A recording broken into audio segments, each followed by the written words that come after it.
Good morning dear students and my colleagues. Today we will be discussing about part 3 of benign prostatic hyperplasia. In part 1 we have discussed up to clinical evaluation. In the part 2, apart from discussing about complications and investigations, we have discussed up to medical therapy, and here in the part 3 we will be discussing about surgical therapy. If you have not gone through part 1 and part 2, I would request you to please see the part 1 and part 2 first to better understand the part 3 of this lecture. We will again go by the case scenario. 65-year-old male presenting with thinning of urinary stream, increased night frequency and sense of incomplete evacuation for 3 months. On PR examination, you find that the prostate is enlarged, it feels firm, smooth, non-tender with mobile rectal mucosa over it, and you cannot reach the upper limit. Now, what is the probable diagnosis and why, that we have discussed. How you will investigate, we have discussed. How you will treat, the medical part we have discussed. Now, we will be discussing about the surgical part. As you can see in this slide, the green portions have been discussed till now in part 1 as well as the part 2. Then the black one, the surgical part, we will be discussing here. As far as the surgical therapy is concerned, the indication would be wherever we have got BPH with complication. There we are not going to depend upon medical treatment. Complication like gross hematuria, recurrent urine retention, development of vesical calculus or renal calculus, or back pressure changes leading to chronic renal failure. These are basically complications, and here you are going to resort for the surgical options. Then if medical treatment is failed, as I have told you before also, that whenever there is stromal hyperplasia, your medical treatment is not going to affect much, and in these patients surgical treatment is indicated. And when patient wishes to terminate the medical therapy, either because of cost or because since the patient has to take it lifelong, so patient wishes कि doctor साहब हमारा एक बार में ठीक कर दीजिए, then you resort to surgical treatment. Now, as far as surgical treatment is concerned, the transurethral resection of prostate remains gold standard. For transurethral resection, whether you are using electrosurgery and you are removing prostate chip by chip and removing the chip with the Helix evacuator, or you remove the prostate using laser energy. Now the new technique, that is the HOLEP, has come, holmium laser enucleation of prostate. So that depends totally upon you which type of technique you are going to use, but yes, TUR still becomes the gold standard. Now you can see here that TUR is going on and you pass the cystoscope, and as you can visualize the loop, and through this loop you make an incision over prostate.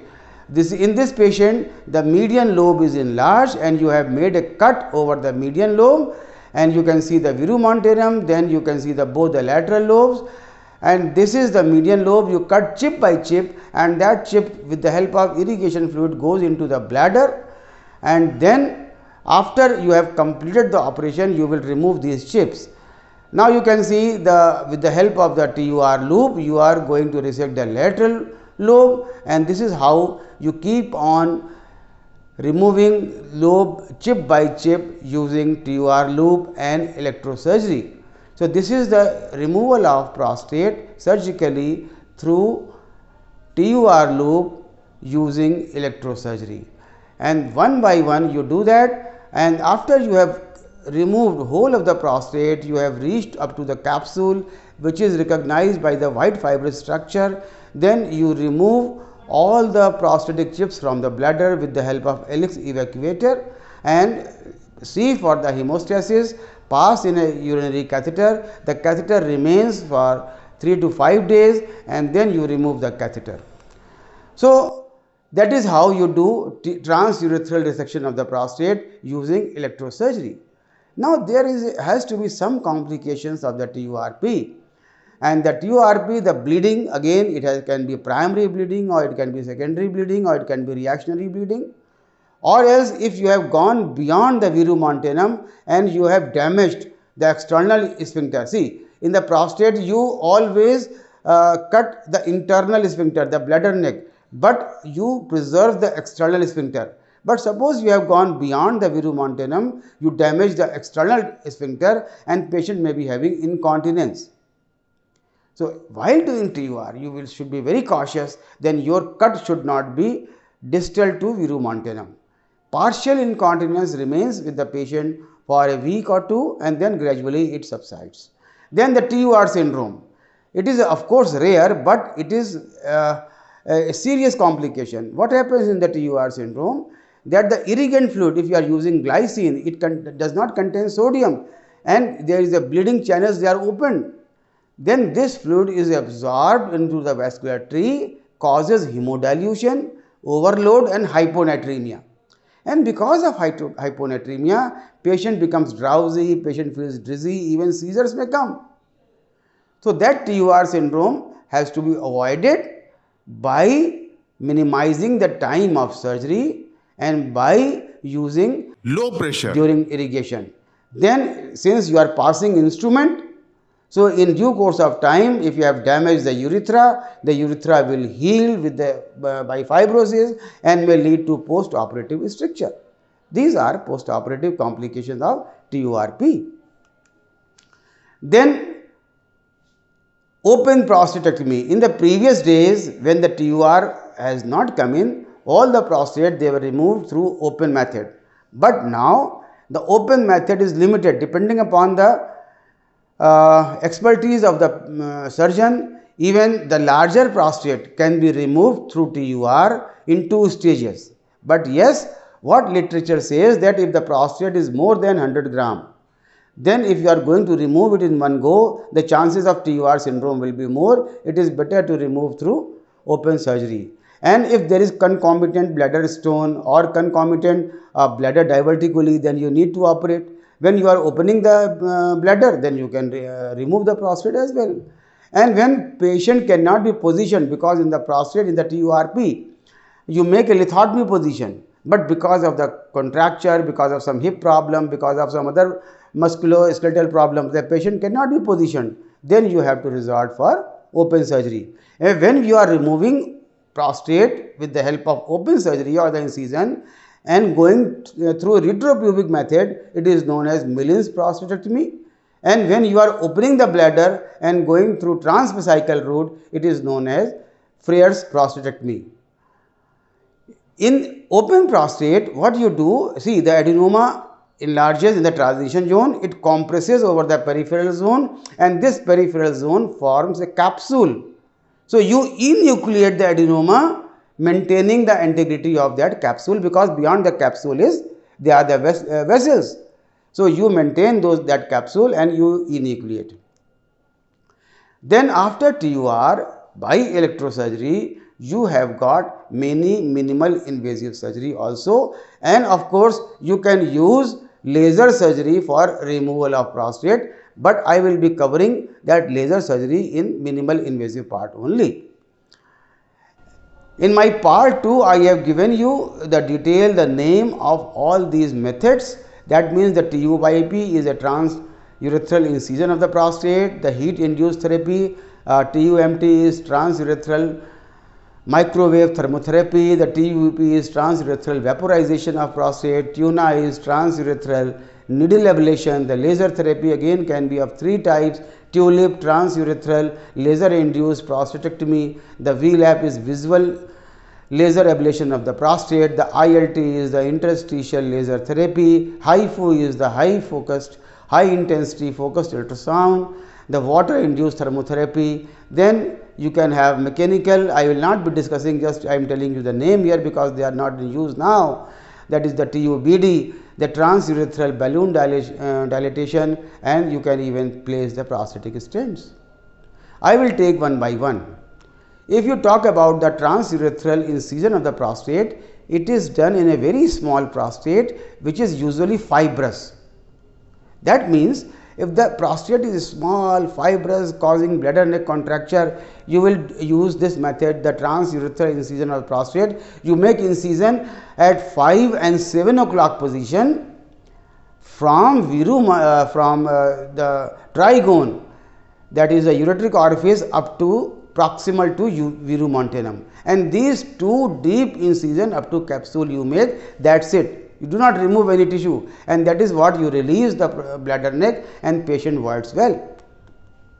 Then you have got TUMT, that is transurethral microwave hypothermia. Here your aim is basically to heat the transition zone up to 42 to 45 degrees centigrade. So that is being done by the probe and through microwave, and then when this transition zone is heated, there is thermocoagulation and it shrinks in due course of time, and the prostate size decreases. So that means but what will happen? The urethra will be damaged. So the tissue which is close to that microwave probe, that is being constantly cooled by normal saline for the tissue, so that it should not be damaged. That is how the TUMT is being done.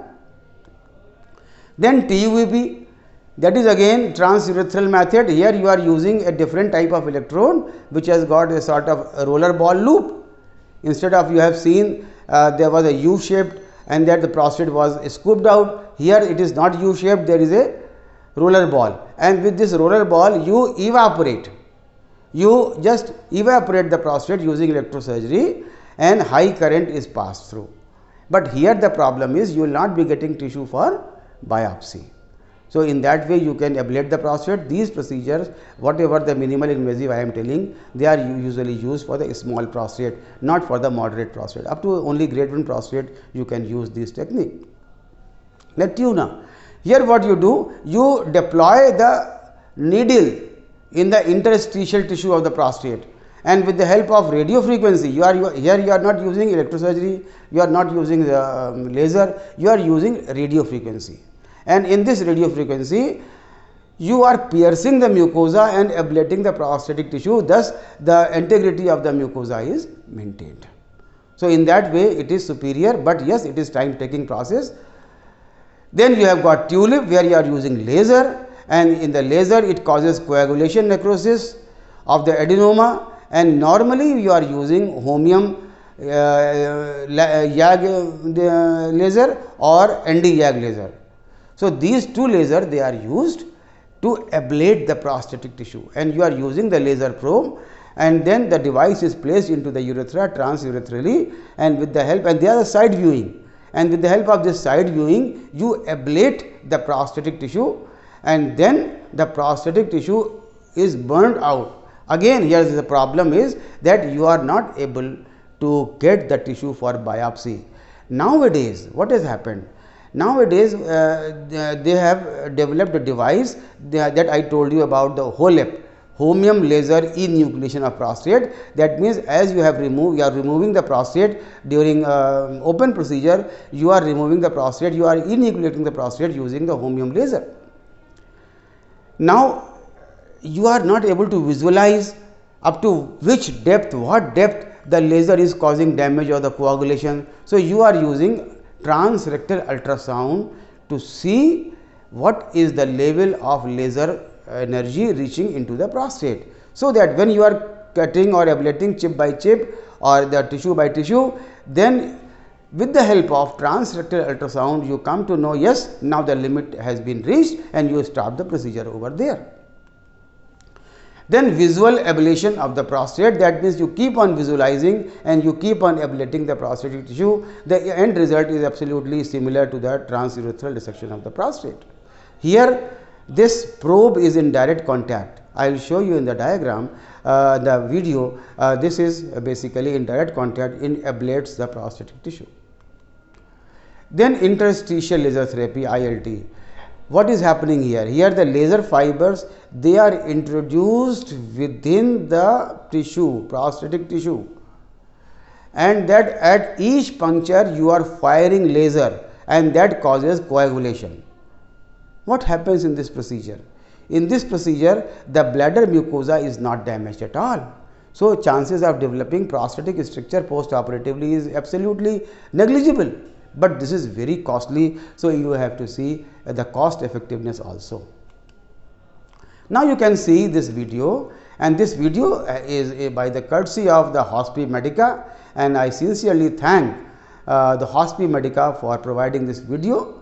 And you can see the laser fiber side viewing, it is ablating the prostatic tissue. You see gradually you see the lateral lobe is being ablated, and you can see the light, and this light is just to tell you that this part of the prostate is being taken care of, and the median lobe has been taken care of. You can see it is almost ablating the prostate. You are looking at and ablating, and all the prostatic tissue is being vaporized. But the problem is that you will not be getting tissue. So, now you see the trough is being formed, and you keep on looking at the verumontanum, and then now you are ablating the lateral lobe, you have ablated the median lobe of the prostate, you have made a trough, and you can see the verumontanum. We are not going beyond the verumontanum, the portion which is just distal to this probe. Gradually, as you can see, there is no bleeding. That is the beauty of this laser prostatectomy. So, there is no bleeding at all. So, that means this laser prostatectomy can be done in the patients with the bleeding disorder also. So, you can the only disadvantage is you will not be getting tissue. You can see and you can watch that this lateral lobe, they are being ablated gradually, and after you have ablated whole of the prostate, then you pass a catheter, and the catheter remains for a longer time, because this tissue takes longer time for necrosis, and the tissue comes out through the catheter. So, you can see now the trough has been, you can see the verumontanum, you can see the median lobe has been ablated, and you are in the bladder now. The probe is inside the bladder, just to see, confirm that yes, you have done the job, and then again you have come out, and you can see you have removed, and now you can see the patient is passing urine then and there, just after surgery you can see patient is passing urine in good stream. So, that is the beauty of this operation, and there is no hematuria. So, that is what the laser use in the prostate ablation is. The advantage, as I told you, is minimal blood loss at the rare instance of TUR syndrome, because the sinuses, they are not open, the blood vessels, they are not open. So, TUR fluid is not being absorbed. The patient on the anticoagulant therapy even can be operated without stopping it, and that it is almost a day care procedure. You do in the morning, early morning, and you can discharge in the evening also. But the disadvantage is that you do not get tissue for the biopsy. For this you need to have biopsy. Suppose the patient has incidental carcinoma, you will not come to know. So, in that way it is not very advantageous. And then the patient, you have to put the catheter for a very long time, as I told you, because the tissue keeps on coming as a coagulative necrosis, and whenever you have removed the catheter post-operatively, the irritative symptoms, they last more as compared to the TUR prostate, and the cost is also inhibitive factor, because the laser fiber is disposable, it cannot be used in another patient, and it is costing high. Now, the next procedure is HIFU. HIFU is high intensity focused ultrasound. Here you are using dual function USG probe. Dual function means one probe is diagnostic and one probe is therapeutic. That means one probe measures the limits of the prostate, and other probe, the USG beams, they are projected in burst to cause coagulative necrosis. So, the students, you should remember that this HIFU is done through transrectal route, not through transurethral route. That could be a good MCQ in your PG examination. Then, just for the sake of knowledge, I am telling you, it is not being practiced nowadays. That is the TUBD, that is the transurethral balloon dilatation. You basically introduce endoscopically, transurethral a non-compliant bladder, non-compliant catheter in the prostatic urethra, and then you inflate this up to the 90 French and keep the pressure at 4 atmosphere for 15 minutes. So, what you have done? You have inflated. So, by inflation, what has happened? the peripheral prostatic tissue is compressed, the commissures they are broken, and there is a damage to a smooth muscle, and after this procedure the patient passes urine. So, that is the advantage of this minimal invasive procedure TUBD, but this is not used nowadays normally. And then the prostatic stent, suppose you are not able to do surgery at all because of the moribund patient and you want to relieve the patient from the obstruction, you can put the prostatic stents, but usually the epithelialization occurs of the urothelium within 4 to 6 months.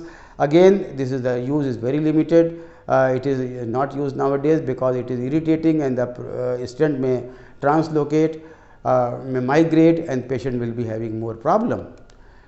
If you have got any questions, you can just raise your question in chat box, and be sure that it will be answered duly by me, or else you can email me on vinodjainkgmu@gmail.com. vinodjainkgmu@gmail.com. I will be very happy to answer your all the queries.